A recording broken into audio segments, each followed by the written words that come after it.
Thanks so much. Hi, everybody. Welcome to our presentation on forensic consulting. My name is LaCivita. I've been with Walden about 13 years. I'm an IO psychologist who's done quite a bit of consulting work in federal, state, and local agencies. And I'm also a member of NOVA, which is the National Organization for Victims Assistance. I've trained their colleagues and peers that actually do that type of work, working with victims over the years. I'm also on the Florida Crisis Response Team and have responded to quite a bit of situations that have occurred in Florida, namely hurricanes and that type of thing. So this kind of work is near and dear to me. I do a lot of consulting, whether it be in the forensic realm or in the IO realm, with working with organizations and corporations over the years. So I'm very pleased and happy to be here with you today and talk a little bit about consulting.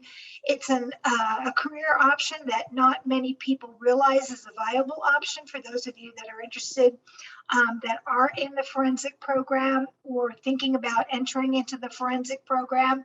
So I think we've got a lot of good information for you that will help clarify what your role would be and what that could look like for you. Next slide. So what is forensic consulting? You know, first of all, when you think about forensic psychology, it's really a combination of psychology and criminal justice. People with forensic psychology degrees really have a deep knowledge of psychology, criminal behavior, the justice system, and how they all influence one another. They usually work within the court systems, although some forensic psychologists work in the business sector and private practice as consultants. And it's interesting to note that, you know, there's so many opportunities in forensic consulting. It's really the opportunity that when you to work with state, federal, and local agencies and governments, so that you understand what the challenges are that these agencies and departments face. One of the areas is that, just like any other organization, they're facing loss of employees because of retirement. And so they're pulling people in from the field to assume these leadership positions who have no idea on how to be a leader and what that looks like in that particular discipline. And so we have the opportunity to come in and really understand the challenges that they face and that the agencies and the department face. It also, you'll be working with, if you choose this as a career journey for yourself, you work with private entities all across the United States and even globally that are regulated by the federal agencies, like financial institutions and healthcare providers. So there's a wide variety of ways that you can implement your skill set as a consultant. In federal government, consulting really gives us the extensive understanding of what both we can do for them, and also having direct access to the big picture and a more comprehensive solution to today's extremely complex problems. We all know there's so much going on in the world, and that, of course, really helps us to know that consulting is very needed, especially in forensic, with what's going on with police departments, what's going on with various agencies. We're in whitewater times, I like to say, and we really can be a contributing partner with these federal, state, and local governments to really help them to be the best they can be and really to work through any challenges that they encounter. So when you think about it, what areas of consulting would you possibly be interested in? Well, cybersecurity is a big one. We all know that. It could include assessment and penetration testing, whether or not, you know, cybersecurity solutions, what's going on. on the internet. There's not a lot of laws that are implemented in that area. And a lot of consultants really contribute to the development of policy and procedures that to implement as we move forward in that area. There's performance audits that you may be called upon to do, which involve the economic efficiency and effectiveness assessments, cost of audits, compliance audits, governance, risk, and compliance is another big area.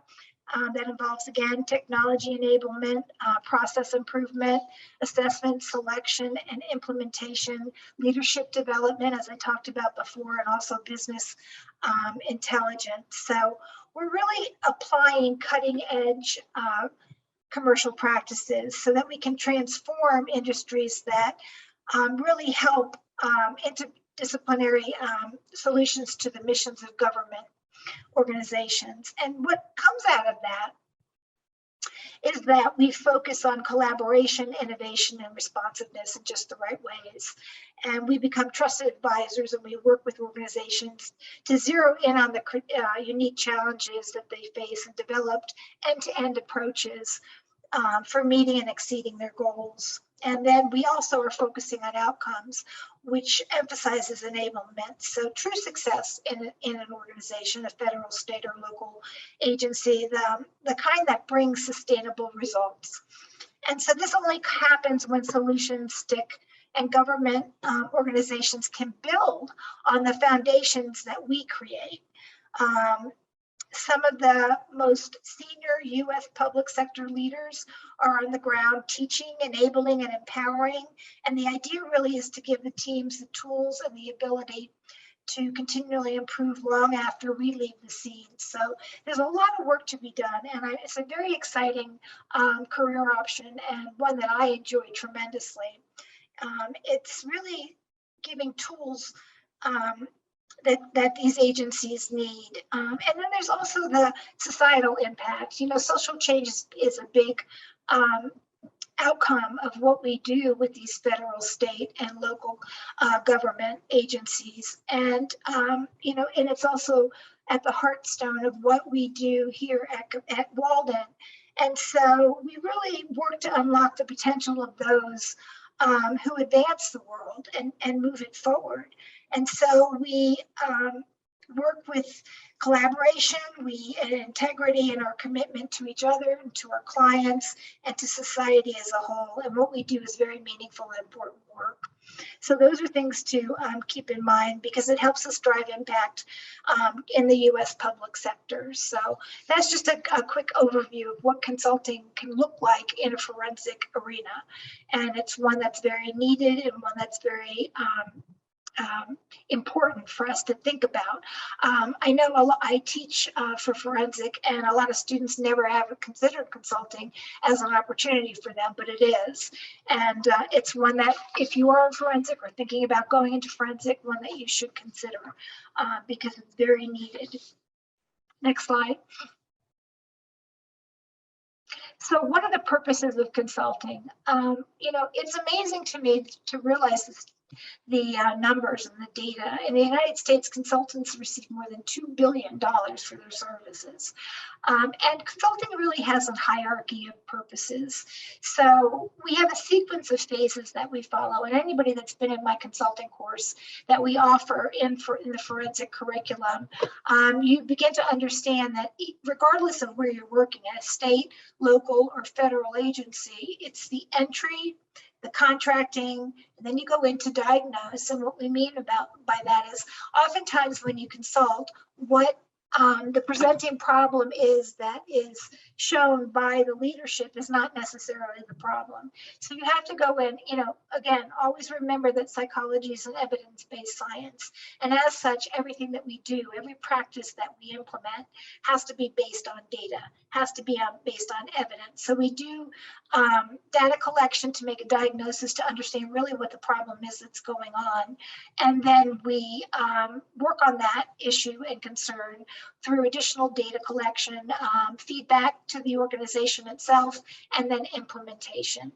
And many times we'll work on one problem and it'll open up a can of worms to other problems. So you go in for, let's say, a lack of morale in the team, or you go in and a lack of leadership of the new recruits that they brought in to come out of the field and then go into a leadership role. And, you know, maybe the identified problem could be, you know, that they don't have the initiative to really make the tough decisions and do what's needed. But that may not be the problem at all. The problem may be they're not trained to do that. They don't understand what leadership is. And that's where we come in and we provide that feedback and we provide those solution sets for them. And then we implement those within the organization and we follow up. And then as that problem or that challenge is somewhat resolved, then we move on to something else that may have been uncovered through our data collection and through our diagnoses. And so when you think about the process of consulting, it's really, it's gaining clarity about the goals really of the organization or the agency itself, and that how that influences an engagement successes, because engagement is a very big word that we use and we see all over. And if your workforce is not engaged, they're not going to do their best work and they're not going to be able to really meet those challenges. And so how do you engage a workforce? What are the strategies that we could implement to help them to boost morale, to gain trust, to further trust and establish it? Well, first establish it and then continue to maintain that trust. What is missing that has created that lack of trust within the organization? So those are some of the things that I've worked on with some of the different agencies I've worked with, and it's an ongoing process and one that is just fascinating to me. It's like putting pieces of a puzzle together. So you gather data and you look at the situation, you do interviews, you get feelings about, insights about what's going on or what you think may be going on. You do some data collection through assessment, and then you really figure out what the real problem is, and then the next step is how to address it. So it's really a fascinating career choice. I love it, and it's fascinating. It's just a puzzle to me, and I love putting it all together and trying to figure out what's going on. So that meets your what you find to be interesting and meaningful work, then consulting may be the right choice for you moving forward. Next slide. So I talked about the purposes of consulting. We talked about the top level of what we're trying to do is improve the organization's effectiveness. But to get there, we have to really think about what's the information, what does the organization want to work on, first of all, right? You can't go in there and say, well, here's your problem and here's what we need to work on if that's not what they hired you to do. So the first thing is to establish what it is that they're looking to work on, and then really providing the solution set to the given problem. Once you do your data collection and assessment, what's really the problem, what's really the solution set that can achieve that. And again, it's all evidence-based. It's not a belief-based system that we work with. A lot of times with consulting that's done in business, outside of psychology or other types of consulting work, we call it belief-based because it's something that, well, this worked for organization A and therefore we're going to implement it in organization B. That's not how we operate as consultants, as psychologists.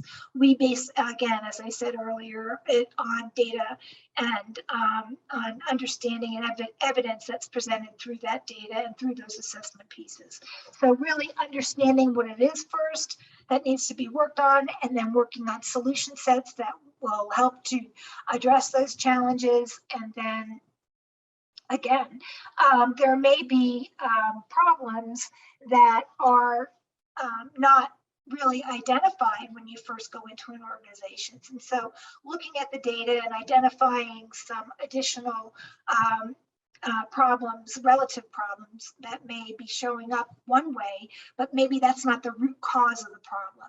So the problem may be lack of leadership. If the problem is lack of leadership, what's contributing to that lack of leadership? Are all the people that are in leadership roles incompetent? No. But what's there? Is the training not there? Is what skill set would help them? What solution set should be implemented to be able to bring those people forward? And so that's the type of work we do. And then you provide, again, as a consultant, you're not there to dictate. You're not there to tell them what to do.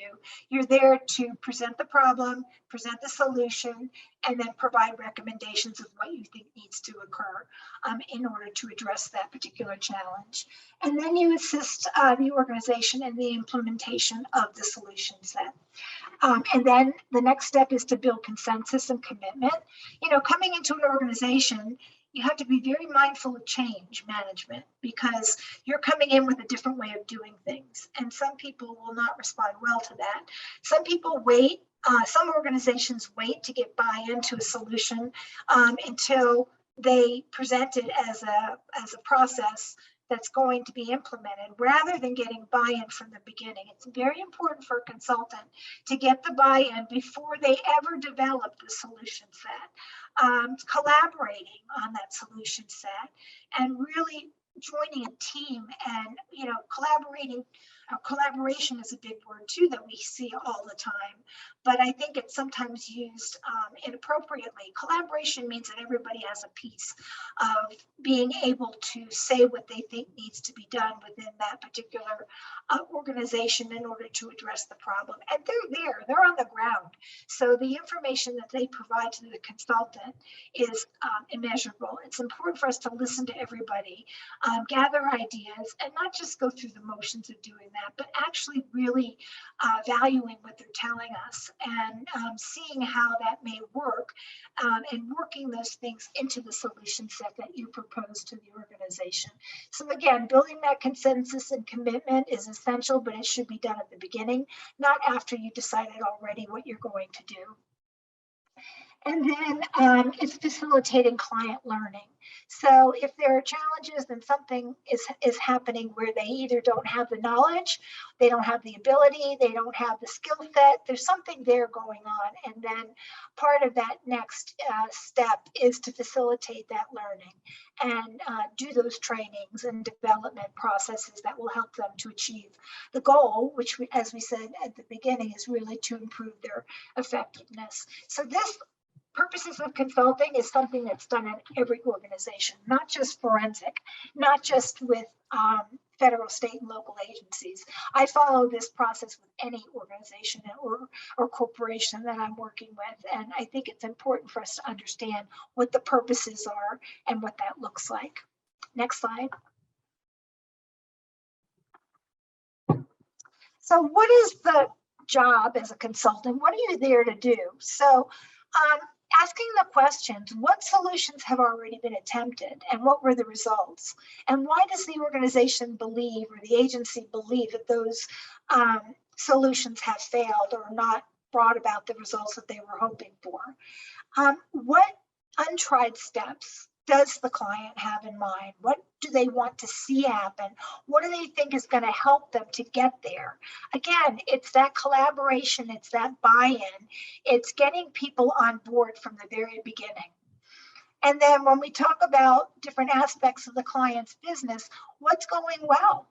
And then what's not going well? So we don't want to fix the things that are going well, but we want to understand what we're doing that makes those things have good outcomes, and what aren't we doing with the things that are not going well. And then as we work with the organization, the question of is if the problem is solved, how will the solution be applied?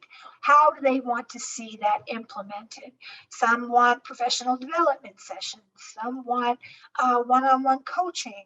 Some would like to see courses developed to help them with different things. There's all different ways to solve the problem, and I've worked with in all different capacities.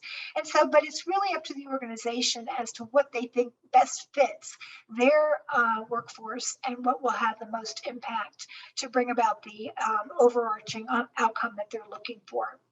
And then what can be done to ensure that the solution wins wide acceptance? Again, don't wait to introduce something hot. Hey guys, we've seen a challenge in this area, and here's what we're doing. Because then you're looking for buy-in after the fact, and students don't feel employees don't feel part of the process. So they're not attached to the process. They're not engaged in the process. But if you go to them in the beginning and say, okay, here's the problem, here's the challenge, and here's what we're thinking, and what ideas do you have that contribute to that, you're getting that buy-in right from the beginning, which is so important. So again, to get that acceptance piece, it can't be done after the fact, after the decisions have been made. It has to be done in the beginning. Bring people in, collaborate, and then the leader has the responsibility of making the decision of what they want to glean or take from the feedback they're getting from the workforce, and then also what else they think needs to be done, and putting it all together so that the workforce knows what their piece is, how they contribute to that overall outcome.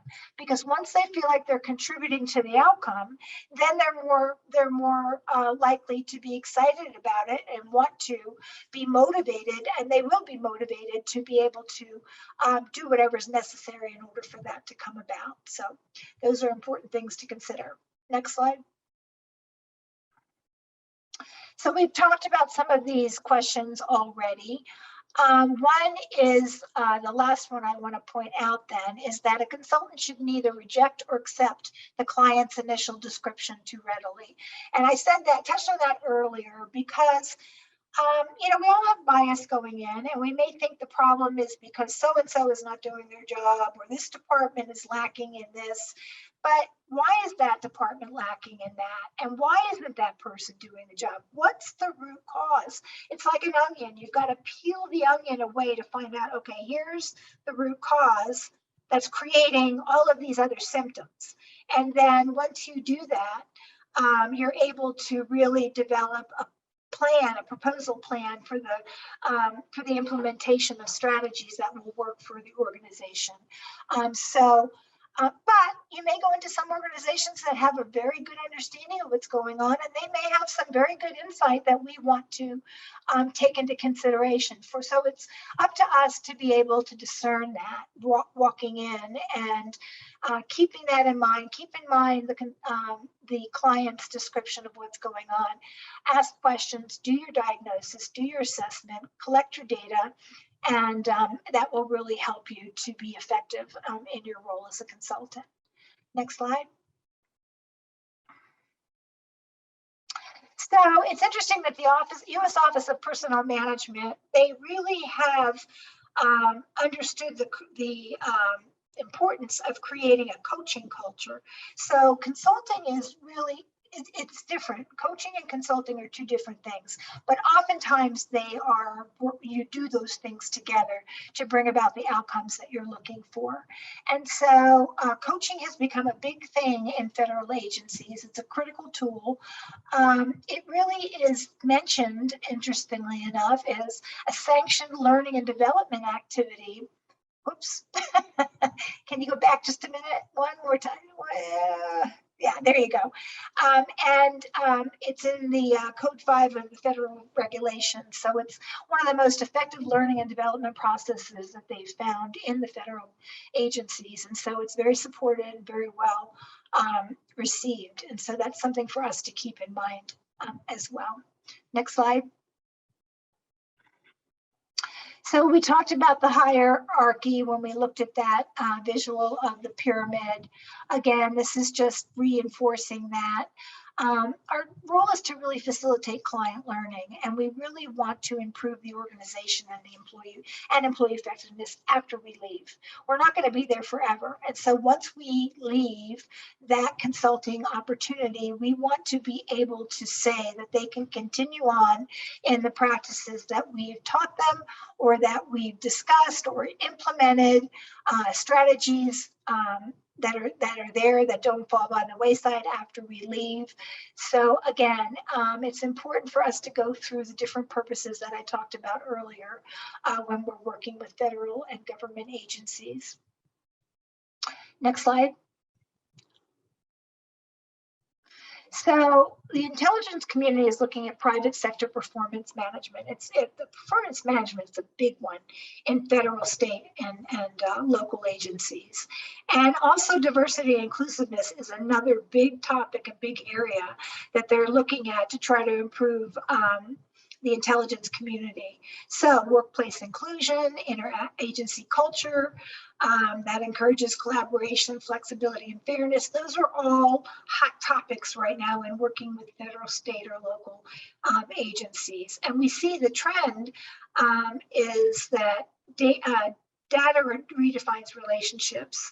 And virtual is the new face of government, just like virtual is the new face of every organization nowadays. And really, trust is critical in the infrastructure. So if there's a lack of trust, which we see a lot in organizations and agencies, we need to identify what that lack of trust is about and how to create solutions and trainings that will help to alleviate that, so that there is that trust is developed and then enhanced. It's interesting because you can't have fear and collaboration in the same environment. It doesn't work that way. And we know with the problems that federal, state, and local agencies are facing that we need to be innovative. And so that's a big one. And that's something that we need to think about when we're considering becoming a forensic consultant.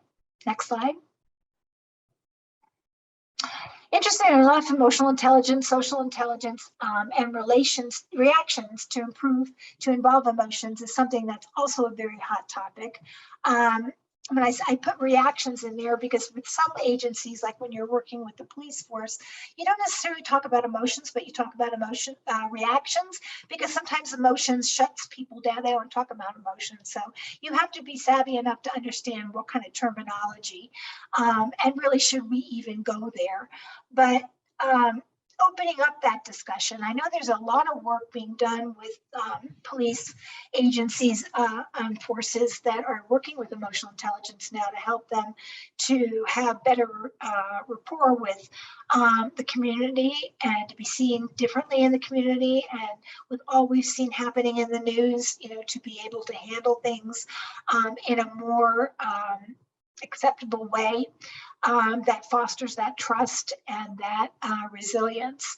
So that's a new area that's very important for us to also consider. And that YouTube that I have on the bottom, I don't have time to show it today, but it talks about emotional intelligence in police forces and what they're doing right now in that area. And you may want to jot that down, that link down, and take a look at that when you've got some time. Next slide. Okay, so that's my elevator speech on consulting and forensic psychology, and I'll open it up now to questions. No questions? I must have been very thorough. Well, if you have any questions that pop up afterwards, feel free to email me. And I really thank you for your attention this morning. And it was a pleasure to have the opportunity to talk to you a little bit more about this.